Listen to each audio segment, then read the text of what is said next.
Chapter 2. Lesson 2. Why teach financial literacy? It's not how much money you make, it's how much money you keep. In 1990, Mike took over his father's empire and is, in fact, doing a better job than his dad did.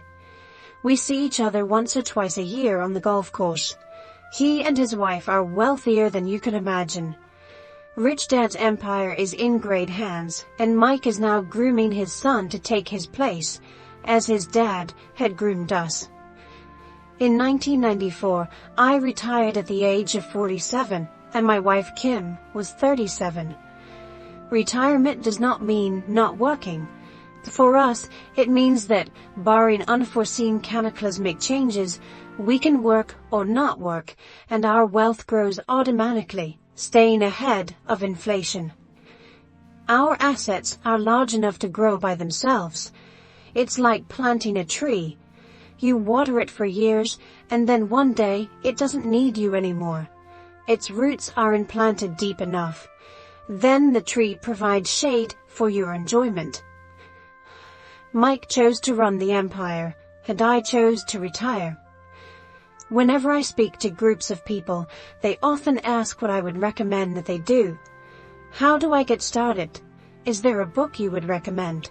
What should I do to prepare my children? What is your secret to success? How do I make millions? Whenever I hear one of these questions, I'm reminded of the following story. The richest businessmen. In 1923, a group of our greatest leaders and richest businessmen held a meeting at the Edgewater Beach Hotel in Chicago. Among them were Charles Schwab, head of the largest independent steel company; Samuel Insull, president of the world's largest utility; Howard Hobson, head of the largest gas company; Ivar Kruger, president of International Match Company, one of the world's largest companies at that time; Leanne Fraser, president of the Bank of International Settlements; Richard Whitney, president of the New York Stock Exchange; Arthur Cotton and Jesse Livermore, two of the biggest stock speculators; and Albert Fall, a member of President Harding's cabinet. 25 years later, 9 of these titans ended their lives as follows. Schwab died penniless after living for 5 years on borrowed money. Insull died broke in a foreign land, and Kruger and Cotton also died broke. Hobson went insane. Whitney and Albert Fall were released from prison, and Fraser and Livermore committed suicide. I doubt if anyone can say what really happened to these men. If you look at the date, 1923, it was just before the 1929 market crash and the Great Depression, which I suspect had a great impact on these men and their lives. The point is this. Today, we live in times of greater and faster change than these men did. I suspect there will be many booms and busts in the coming years that will parallel the ups and downs these men faced. I am concerned that too many people are too focused on money and not on their greatest wealth, their education. If people are prepared to be flexible, keep an open mind and learn, they will grow richer and richer despite tough changes. If they think money will solve problems, they will have a rough ride. Intelligence solves problems and produces money. Money without financial intelligence is money soon gone. Most people fail to realize that in life, it's not how much money you make, it's how much money you keep. We've all heard stories of lottery winners who are poor, then suddenly rich, and then poor again. They win millions, yet are soon back where they started. Or stories of professional athletes who at the age of 24 are earning millions, but are sleeping under a bridge 10 years later. I remember a story of a young basketball player who a year ago had millions. Today, at just 29, he claims his friends, attorney, and accountant took his money, and he was forced to work at a car wash for minimum wage. He was fired from the car wash because he refused to take off his championship ring as he was wiping off the cars. His story made national news, and he is appealing his termination, claiming hardship and discrimination. He claims that the ring is all he has left, and if it was stripped away, he'll crumble. I know so many people who became instant millionaires, and while I am glad some people have become richer and richer, I caution them that in the long run, it's not how much money you make, it's how much you keep and how many generations you keep it. So when people ask, "Where do I get started?" or "Tell me how to get rich quick," they often are greatly disappointed with my answer. I simply say to them what my rich dad said to me when I was a little kid. If you want to be rich, you need to be financially literate. That idea was drummed into my head every time we were together. As I said, my educated dad stressed the importance of reading books, while my rich dad stressed the need to master financial literacy. If you are going to build the Empire State Building, the first thing you need to do is dig a deep hole and pour a strong foundation. If you are going to build a home in the suburbs, all you need to do is pour a 6-inch slab of concrete. Most people, in their drive to get rich, are trying to build an Empire State Building on a 6-inch slab. Our school system, created in the agrarian age, still believes in homes with no foundation. Dirt floors are still the rage. So kids graduate from school with virtually no financial foundation. One day, sleepless and deep in debt in suburbia, living the American dream, they decide that the answer to their financial problems is to find a way to get rich quick. Construction on the skyscraper begins. It goes up quickly, and soon, instead of the Empire State Building, we have the Leaning Tower of suburbia. The sleepless nights return. As for Mike and me in our adult years, both of our choices were possible because we were taught to pour a strong financial foundation when we were just kids. Accounting is possibly the most confusing, boring subject in the world. But if you want to be rich long-term, it could be the most important subject. For Rich Dad, the question was how to take a boring and confusing subject and teach it to kids. The answer he found was to make it simple by teaching it in pictures. My rich dad poured a strong financial foundation for Mike and me. Since we were just kids, he created a simple way to teach us. For years, he only drew pictures and used few words. Mike and I understood the simple drawings, the jargon, the movement of money, and then in later years, Rich Dad began adding numbers. Today, Mike has gone on to master much more complex and sophisticated accounting analysis because he had to in order to run his empire. I am not as sophisticated because my empire is smaller, yet we come from the same simple foundation. Over the following pages, we will discuss those same simple line drawings Mike's dad created for us. Though basic, those drawings helped guide two little boys in building great sums of wealth on a solid and deep foundation. Rule number 1. You must know the difference between an asset and a liability, and buy assets. If you want to be rich, this is all you need to know. It is rule number 1. It is the only rule. This may sound absurdly simple, but most people have no idea how profound this rule is. Most people struggle financially because they do not know the difference between an asset and a liability. Rich people acquire assets. The poor and middle class acquire liabilities that they think are assets, said Rich Dad. When Rich Dad explained this to Mike and me, we thought he was kidding. Here we were, nearly teenagers and waiting for the secret to getting rich, and this was his answer. It was so simple that we stopped for a long time to think about it. What is an asset? Asked Mike. "Don't worry right now," said Rich Dad. "Just let the idea sink in. If you can comprehend the simplicity, your life will have a plan and be financially easy. It is simple. That is why the idea is missed." "You mean all we need to know is what an asset is, acquire them, and we'll be rich?" I asked. Rich Dad nodded his head. "It's that simple." "If it's that simple, how come everyone is not rich?" I asked. Rich Dad smiled. "Because people do not know the difference between an asset and a liability." I remember asking, how could adults be so misguided? If it is that simple, if it is that important, why would everyone not want to find out? It took Rich Dad only a few minutes to explain what assets and liabilities were.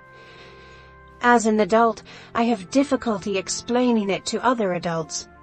The simplicity of the idea escapes them because they have been educated differently. They were taught by other educated professionals, such as bankers, accountants, real estate agents, financial planners, and so forth. The difficulty comes in asking adults to unlearn or become children again. An intelligent adult often feels it is demeaning to pay attention to simplistic definitions. Rich Dad believed in the KISS principle. Keep it simple, stupid, or keep it super simple. So he kept it simple for us, and that made our financial foundation strong. So what causes the confusion? How could something so simple be so screwed up? Why would someone buy an asset that was really a liability? The answer is found in basic education. We focus on the word literacy and not financial literacy. What defines something to be an asset or a liability are not words. In fact, if you really want to be confused, look up the words asset and liability in the dictionary. I know the definition may sound good to a trained accountant, but for the average person, it makes no sense. But we adults are often too proud to admit that something does not make sense. To us young boys, Rich Dad said, "What defines an asset are not words, but numbers.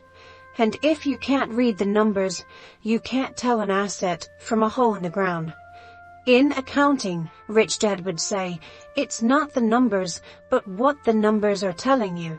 It's just like words. It's not the words, but the story the words are telling you. If you want to be rich, you've got to read and understand numbers. If I heard that once, I heard it 1,000 times from my rich dad. And I also heard, the rich acquire assets, and the poor and middle class acquire liabilities. Here is how to tell the difference between an asset and a liability. Most accountants and financial professionals do not agree with the definitions, but these simple drawings were the start of strong financial foundations for two young boys. An asset is something that puts money in my pocket. A liability is something that takes money out of my pocket. This is really all you need to know. If you want to be rich, simply spend your life buying assets. If you want to be poor or middle class, spend your life buying liabilities. Illiteracy, both in words and numbers, is the foundation of financial struggle. If people are having difficulties financially, there is something that they don't understand, either in words or numbers. The rich are rich because they are more literate in different areas than people who struggle financially. So if you want to be rich and maintain your wealth, it's important to be financially literate in words as well as numbers. Numbers alone mean little, just as words out of context mean little. It's the story that counts. In financial reporting, reading numbers is looking for the plot, the story of where the cash is flowing. In 80% of most families, the financial story paints a picture of hard work to get ahead. However, this effort is for naught because they spend their lives buying liabilities instead of assets. Everyone has living expenses, the need for food, shelter, and clothing. It is the cash flow that tells the story of how a person handles their money. The reason I started with the story of the richest man in America is to illustrate the flaw in believing that money will solve all problems. That is why I cringe whenever I hear people ask me how to get rich quicker or where they should start. I often hear, "I'm in debt, so I need to make more money." But more money will often not solve the problem. In fact, it may compound the problem. Money often makes obvious our tragic human flaws, putting a spotlight on what we don't know.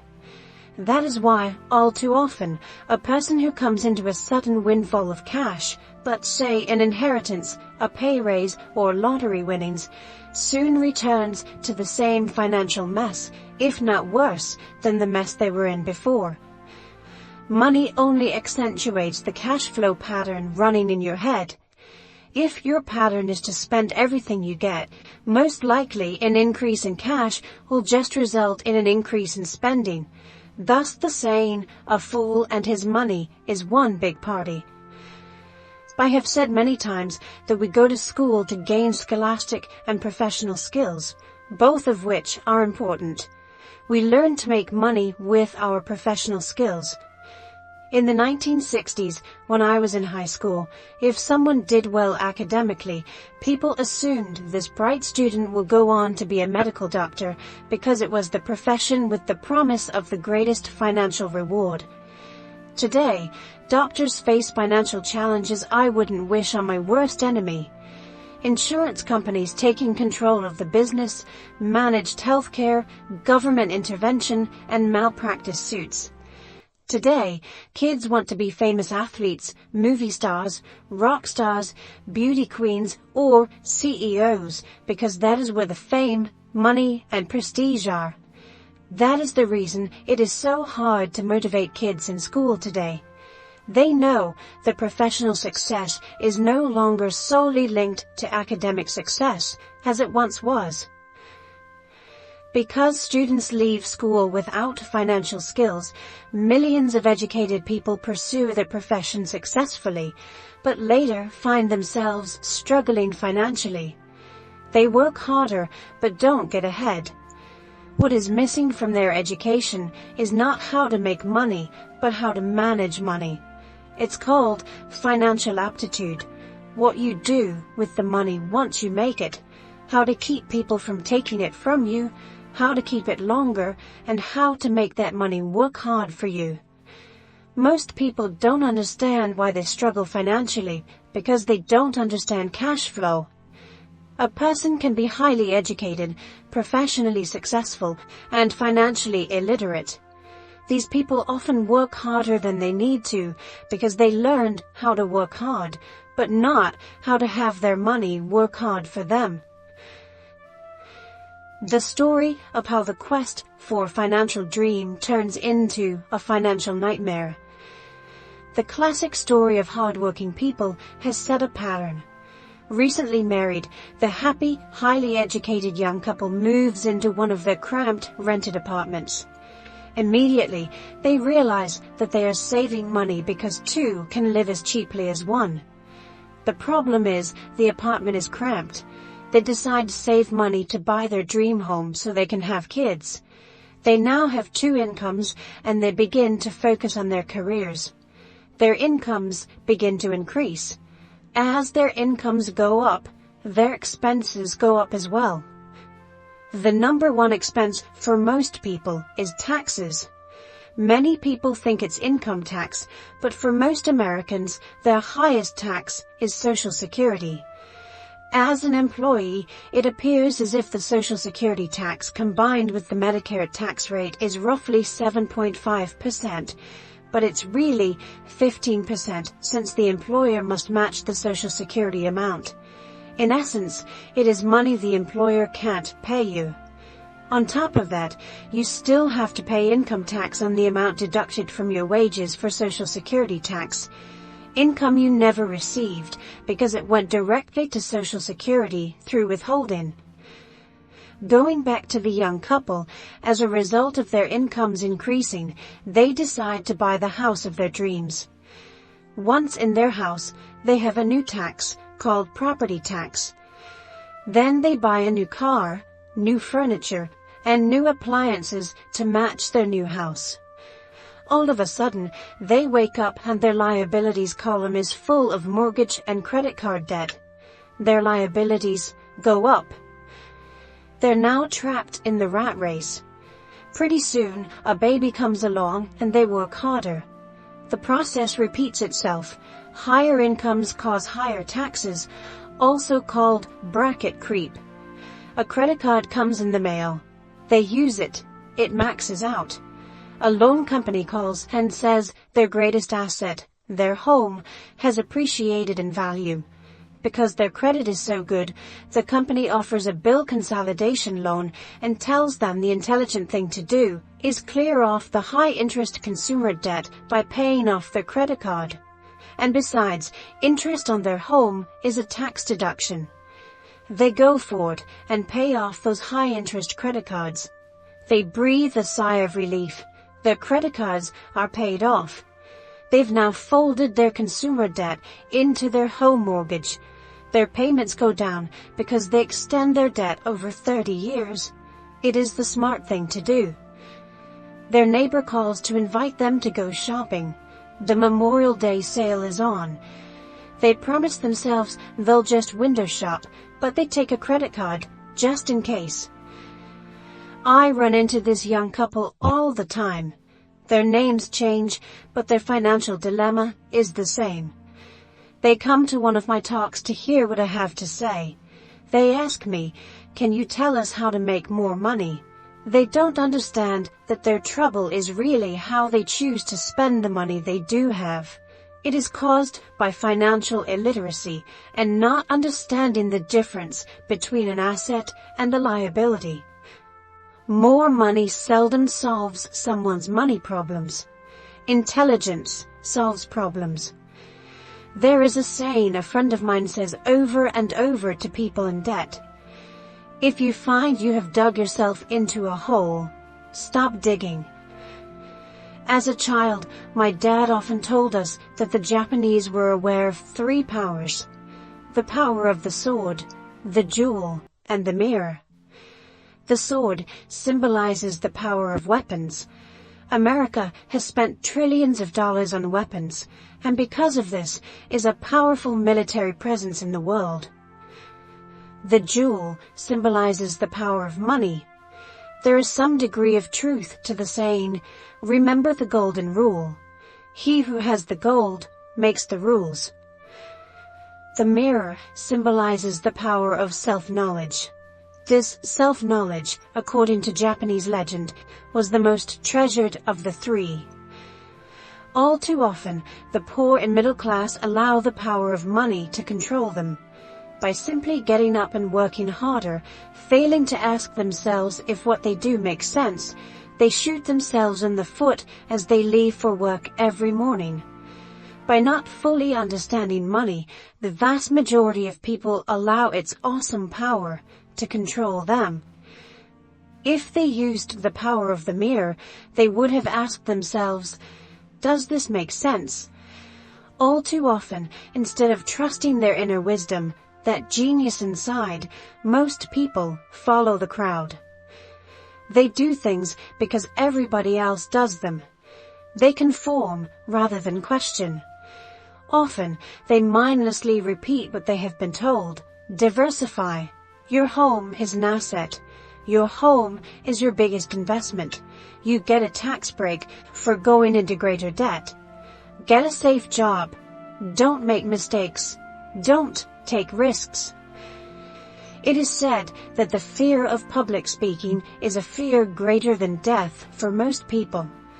According to psychiatrists, the fear of public speaking is caused by the fear of ostracism, the fear of standing out, the fear of criticism, the fear of ridicule, and the fear of being an outcast. The fear of being different prevents most people from seeking new ways to solve their problems.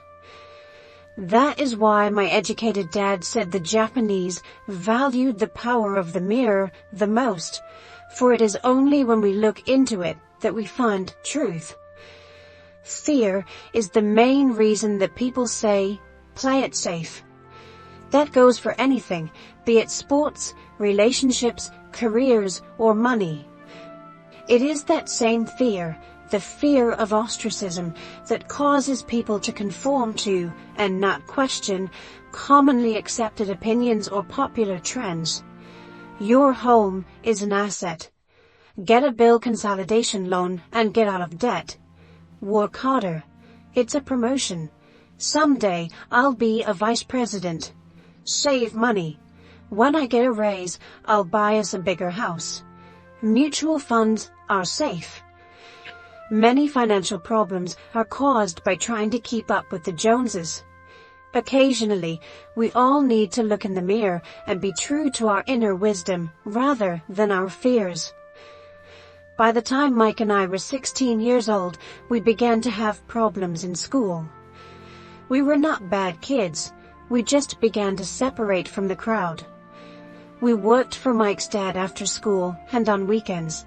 Mike and I often spent hours after work just sitting at a table with his dad while he held meetings with his bankers, attorneys, accountants, brokers, investors, managers, and employees.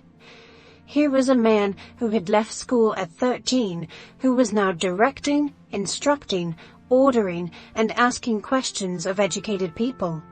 They came at his beck and call and cringed when he didn't approve of them.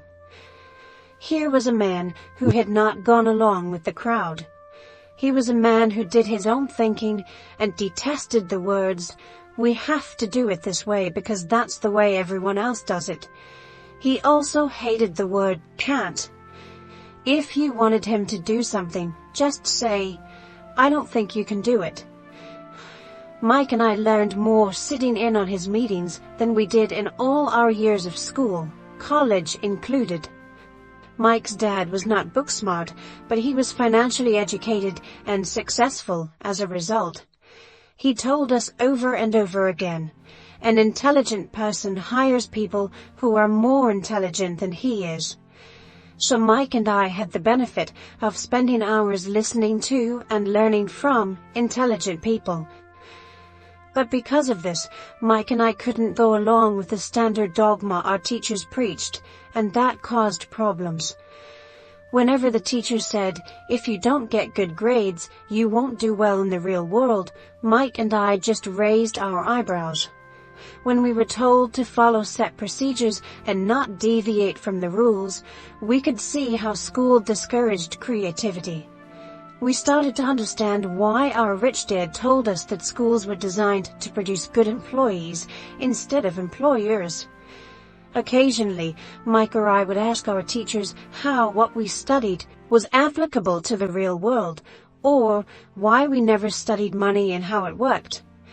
To the latter question, we often got the answer that money was non-important, that if we excelled in our education, the money would follow. The more we knew about the power of money, the more distant we grew from the teachers and our classmates. My highly educated dad never pressured me about my grades, but we did begin to argue about money. By the time I was 16, I probably had a far better foundation with money than both my parents. I could keep books, I listened to tax accountants, corporate attorneys, bankers, real estate brokers, investors, and so forth. By contrast, my dad talked to other teachers. One day, my dad told me that our home was his greatest investment. A not too pleasant argument took place when I showed him why I thought a house was not a good investment. I showed him the ancillary expenses that went along with owning the home. A bigger home meant bigger expenses, and the cash flow kept going out through the expense column. Today, people still challenge me on the idea of a house not being an asset. I know that for many people, it is their dream as well as their largest investment. And owning your own home is better than nothing. I simply offer an alternative way of looking at this popular dogma. If my wife and I were to buy a bigger, flashier house, we realize it wouldn't be an asset. It would be a liability since it would take money out of our pocket. So, here is the argument I put forth. I really don't expect most people to agree with it, because your home is an emotional thing, and when it comes to money, high emotions tend to lower financial intelligence. I know from personal experience that money has a way of making every decision emotional. 1. When it comes to houses, most people work all their lives paying for a home they never own. In other words, most people buy a new house every few years, each time incurring a new 30-year loan to pay off the previous one. 2. Even though people receive a tax deduction for interest on mortgage payments, they pay for all their other expenses with after-tax dollars, even after they pay off their mortgage. 3. My wife's parents were shocked when the property taxes on their home increased to $1,000 a month. This was after they had retired, so the increase put a strain on their retirement budget, and they felt forced to move. 4. Houses do not always go up in value. I have friends who owe $1 million for a home that today would sell for far less. 5. The greatest losses of all are those from missed opportunities. If all your money is tied up in your house, you may be forced to work harder because your money continues blowing out of the expense column instead of adding to the asset column. The classic middle-class cash flow pattern. If a young couple would put more money into their asset column early on, their later years would be easier. Their assets would have grown and would be available to help cover expenses. All too often, a house only serves as a vehicle for incurring a home equity loan to pay for mounting expenses. In summary, the end result in making a decision to own a house that is too expensive in lieu of starting an investment portfolio impacts an individual in at least the following 3 ways. 1. The loss of time during which other assets could have grown in value. 2. Loss of additional capital, which could have been invested instead of paying for high-maintenance expenses related directly to the home. 3. Loss of education. Too often, people count their house and savings and retirement plans as all they have in their asset column. Because they have no money to invest, they simply don't invest. This costs them investment experience. Most never become what the investment world calls a sophisticated investor. And the best investments are usually first sold to sophisticated investors, who then turn around and sell them to the people playing it safe. I am not saying don't buy a house. What I'm saying is that you should understand the difference between an asset and a liability. When I want a bigger house, I first buy assets that will generate the cash flow to pay for the house. My educated dad's personal financial statement best demonstrates the life of someone caught in the rat race. His expenses match his income, never allowing him enough left over to invest in assets. As a result, his liabilities are larger than his assets. Why the rich get richer. A review of my rich dad's financial statement shows why the rich get richer. The asset column generates more than enough income to cover expenses, with the balance reinvested into the asset column. The asset column continues to grow and, therefore, the income it produces grows with it. The result is that the rich get richer.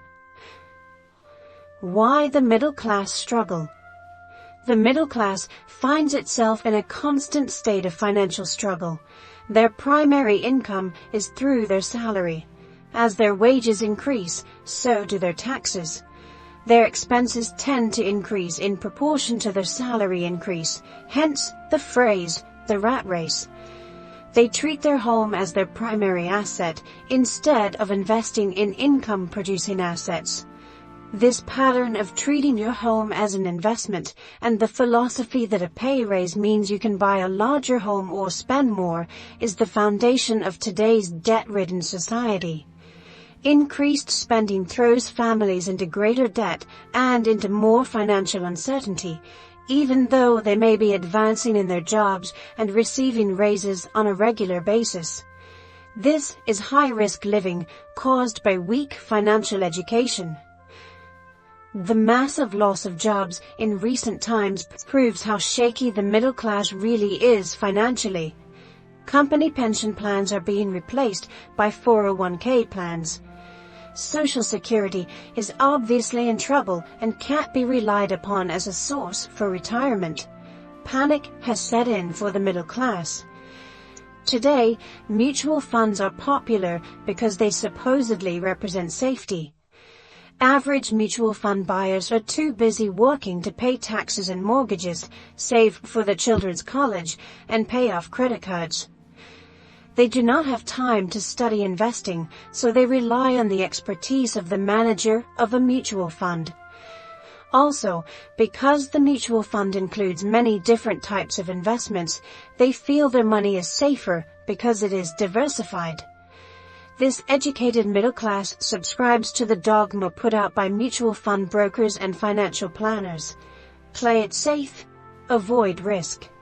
The real tragedy is that the lack of early financial education is what creates the risk faced by average middle-class people. The reason they have to play it safe is because their financial positions are tenuous at best. Their balance sheets are not balanced. Instead, they are loaded with liabilities and have no real assets that generate income. Typically, their only source of income is their paycheck. Their livelihood becomes entirely dependent on their employer. So, when genuine deals of a lifetime come along, these people can't take advantage of them because they are working so hard, are taxed to the max, and are loaded with debt. As I said at the start of this section, the most important rule is to know the difference between an asset and a liability. Once you understand the difference, concentrate your efforts on buying income-generating assets. That's the best way to get started on a path to becoming rich. Keep doing that, and your asset column will grow. Keep liabilities and expenses down, so more money is available to continue pouring into the asset column. Soon, the asset base will be so deep that you can afford to look at more speculative investments. Investments that may have returns of 100% to infinity.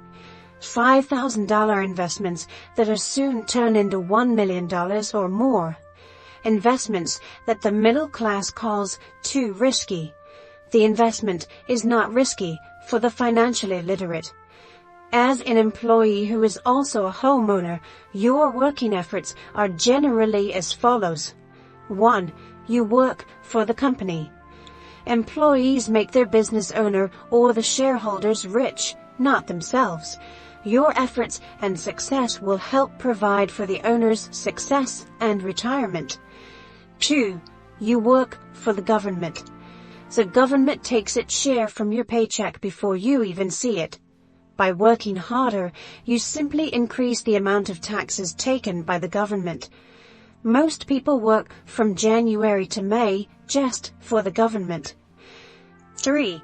You work for the bank. After taxes, your next largest expense is usually your mortgage and credit card debt. The problem with simply working harder is that each of these three levels takes a greater share of your increased efforts. You need to learn how to have your increased efforts benefit you and your family directly. Once you have decided to concentrate on minding your own business, focusing your efforts on acquiring assets instead of a bigger paycheck, how do you set your goals? Most people must keep their job and rely on their wages to fund their acquisition of assets. As their assets grow, how do they measure the extent of their success? When does someone know that they are rich, that they have wealth? As well as having my own definitions for assets and liabilities, I also have my own definition for wealth. Actually, I borrowed it from a man named R. Buckminster Fuller. Some call him a quack, and others call him a genius. Years ago, he got architects buzzing because he applied for a patent for something he called a geodesic dome. But in the application, Fuller also said something about wealth. It was pretty confusing at first, but after reading it, it began to make some sense. Wealth is a person's ability to survive so many number of days forward, or, if I stopped working today, how long could I survive? Unlike net worth, the difference between your assets and liabilities, which is often filled with a person's expensive junk and opinions of what things are worth, this definition creates the possibility for developing a truly accurate measurement. I could now measure and know where I was in terms of my goal to become financially independent. Although net worth often includes non-cash producing assets, like stuff you bought that now sits in your garage, wealth measures how much money your money is making and, therefore, your financial survivability. Wealth is the measure of the cash flow from the asset column compared with the expense column. Let's use an example. Let's say I have cash flow from my asset column of $1,000 a month, and I have monthly expenses of $2,000 a month. What is my wealth? Let's go back to Buckminster Fuller's definition. Using his definition, how many days forward can I survive? Assuming a 30-day month, I have enough cash flow for half a month. When I achieve $2,000 a month cash flow from my assets, then I will be wealthy. So, while I'm not yet rich, I am wealthy. I now have income generated from assets each month that fully cover my monthly expenses. If I want to increase my expenses, I first must increase my cash flow to maintain this level of wealth. Also note that it is at this point that I'm no longer dependent on my wages. I have focused on and been successful in building an asset column that has made me financially independent. If I quit my job today, I would be able to cover my monthly expenses with the cash flow from my assets. My next goal would be to have the excess cash flow from my assets reinvested into the asset column. The more money that goes into my asset column, the more my asset column grows. The more my assets grow, the more my cash flow grows. And as long as I keep my expenses less than the cash flow from these assets, I grow richer with more and more income from sources other than my physical labor. As this reinvestment process continues, I am well on my way to becoming rich. Just remember this simple observation. The rich buy assets. The poor only have expenses. The middle class buy liabilities they think are assets. So how do I start minding my own business? What is the answer? Listen to the founder of McDonald's in the next chapter.